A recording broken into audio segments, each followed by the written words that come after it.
free.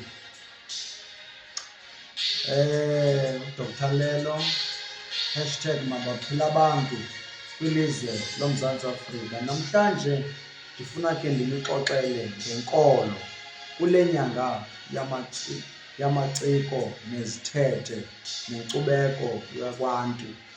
Ndifuna ke ndithethe ngento kuthiwa ibizwa inkolo. Yintoni inkolo? Singabantu ke abamnyama abanenkolo abakholelwa kuyo. Kodwa namhlanje phezu komhlaba kukho iinkolo ngeenkolo ezingafaniyo kwaye futhi zinokukhabana phakathi. Kukho inkolo yobuKrestu, kubekho inkolo yakwantu apho khona sikholelwa ekuthetheni, ebuhlanti okanye emaxhantini, sicela ke esikudingayo.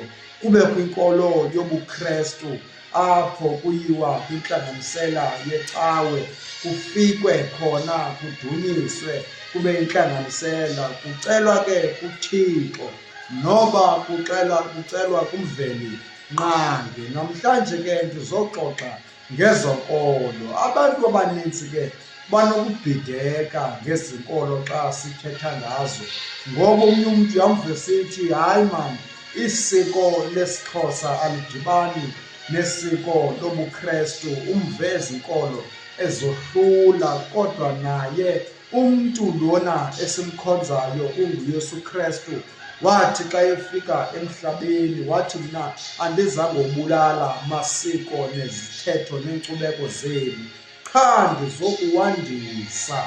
Wawandisa ke waveza awakhe. Mamela ke wena mlaleli namhlanje ekhaya, uYesu uthe efika wathi xa eneminyaka esi-8, ithi incwadi efundwa ngamaKrestu, ngokwesiko lamaJuda kwanyanzeleka asiwe entabeni oluke ngokwesiko lamaJuda. Loo nto iyasityhilela into yobana uhlanga nohlanga lunesiko lalo, uhlanga nohlanga lunesiko lalo. Uthi omnye umyalezo ophayana kulaa ncwadi, xa uthe wafika kwelo lizwe uze ungenzi amasiko nezithethe zezo ntlanga. Loo nto iyasivezela sizwe sintsundu uba sonke sineenkolo ngeenkolo, sineenkcubeko ngeenkcubeko, sinamasiko ngamasiko.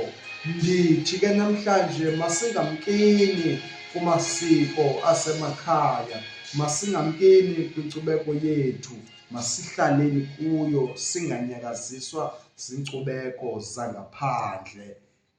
Nisale kahle.